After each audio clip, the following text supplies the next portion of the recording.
Welcome to budget cooking. இன்றைக்கி நம்ம பார்க்க போகிறது சூப்பரான மீன் குழம்பு. மீன் குழம்பு எப்படி வைக்கிறதுன்னு வாங்க பார்க்கலாம்.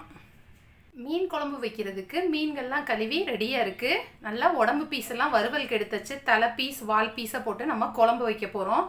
நல்லா பெரிய வெங்காயம் சைஸ் அளவுக்கு புளி எடுத்து நல்லா தண்ணி நிறைய ஊற்றி தண்ணியாக கரைச்சி எடுத்து வச்சுருக்கேன். இது கூட நம்ம மசாலா பொருட்கள்லாம் சேர்த்துக்குவோம். வீட்டில் நம்ம அரைச்சி எடுத்து வச்சுருக்கிற மிளகாத்தூளில் ஒரு 4 டேபிள் ஸ்பூன் போட்டுக்கலாம். நம்ம புளியோட அளவை பொறுத்து தான் மிளகாத்தூள் எல்லாம்.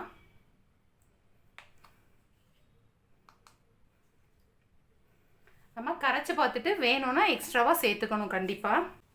இது கூட கொஞ்சமாக மஞ்சள் தூள், முழு மிளகா பொடியிலேயே எல்லாமே இருக்கும். இருந்தாலும் மல்லித்தூள் கொஞ்சம் எக்ஸ்ட்ரா இருந்தால் மீன் குழம்பு ரொம்ப டேஸ்ட்டாக இருக்கும். அதனால் 1 டேபிள் ஸ்பூன் மல்லித்தூள் சேர்த்துக்கிறேன்.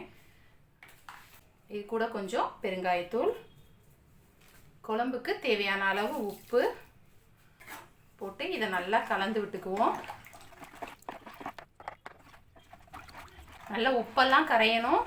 கலந்து விட்டுட்டு டேஸ்ட் பண்ணி பார்த்துக்கணும். புளிப்பு கொஞ்சம் கூட இருந்தால் மிளகாத்தூள் அந்த மாதிரி நமக்கு எது எது அட்ஜஸ்ட் பண்ணணுமோ அதை எல்லாத்தையும் இதில் அட்ஜஸ்ட் பண்ணி எடுத்துக்கணும். இப்போ நம்மளோட புளி கரைசல் ரெடியாக இருக்குது. இப்போ நம்ம குழம்ப தாளிச்சிக்கலாம். இப்போ நம்ம மீன் குழம்ப மண் பாத்திரத்தில் வைக்க போகிறோம். மண் பாத்திரத்தில் வைக்கும்போது அது ரொம்ப டேஸ்ட்டாக சூப்பராக இருக்கும். பாத்திரம் காஞ்ச உடனே நல்லெண்ணெய் எடுத்து வச்சுருக்கேன். ஒரு 100லேருந்து 150 நல்லெண்ணெய் அதை சேர்த்துக்கலாம். நல்லெண்ணெய் ஊற்றினா தான் நல்ல டேஸ்ட்டாக சூப்பராக இருக்கும். எண்ணெய் காஞ்சிக்கட்டும்.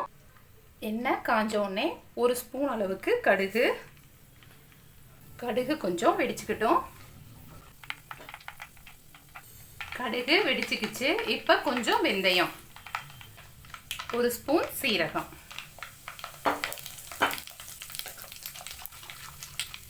நல்லா எல்லாம் பொரிஞ்ச உடனே ஒரு 20 போல் பூண்டு பல் உரிச்சு வச்சுருக்கேன். அதையும் இதில் சேர்த்துக்கலாம்.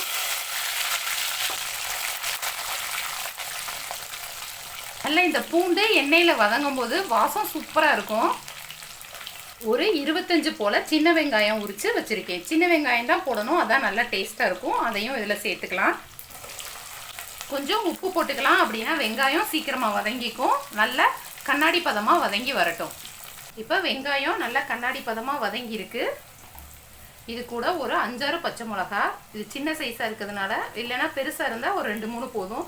இதையும் நல்லா எண்ணெயில் வதக்கிக்கலாம். இது கூட 2 தக்காளி பழம் நல்ல பொடியாக கட் பண்ணி வச்சுருக்கேன். நல்ல இது மசியாக வதங்கணும். இதை சேர்த்துக்கலாம். இப்போ நம்ம போட்ட தக்காளி நல்லா வதங்கி வந்துருச்சு. கொஞ்சம் கருவேப்பிலை போட்டுக்கலாம். சூப்பராக வாசமாக இருக்கும்.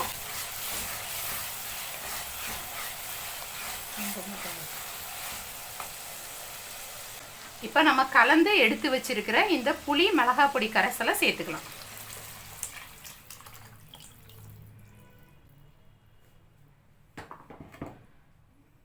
நல்லா தண்ணியாக வச்சுக்கணும். அப்போ தான் கொதித்து வரும்போது சூப்பராக வரும். மிளகா பொடி வாசம்லாம் போய் நல்லா திக்காக கொதித்து வரட்டும். ஒரு 10 நிமிஷம் போல் ஃபுல் ஃப்ளேமில் கொதிக்கட்டும். ஃபுல் ஃப்ளேமில் கொதித்து குழம்பு வற்றி வரும்போது நம்ம மீன் துண்டுகளை சேர்த்துக்கலாம். இப்போ நல்லா கொதிக்கட்டும்.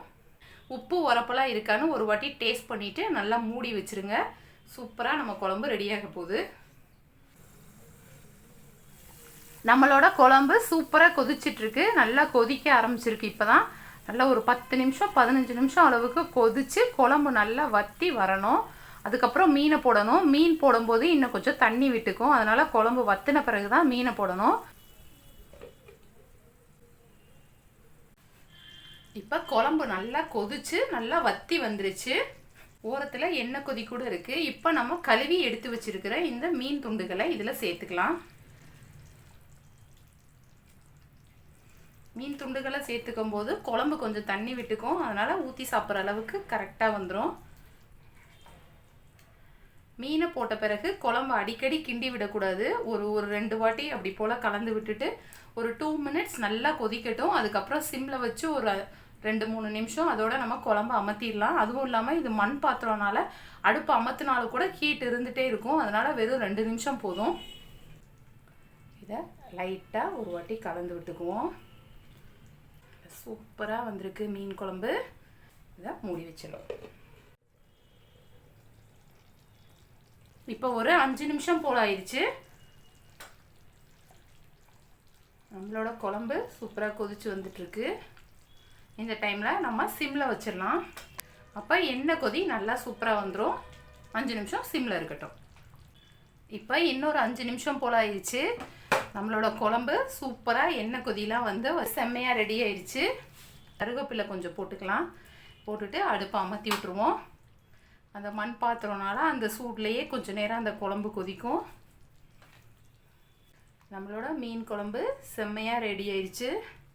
சுட சுட சாதம் வச்சு மீன் குழம்பு ஊற்றி சாப்பிட்டோம்னா செம்ம டேஸ்ட்டாக இருக்கும்.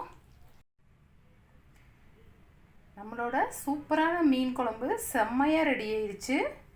பாருங்கள், எண்ணெய் மிதக்க மிதக்க அந்த மீன் துண்டுகளை பார்த்தாவே ஆசையாக இருக்குது. நீங்களும் கண்டிப்பாக இதை வீட்டில் ட்ரை பண்ணி பாருங்கள்.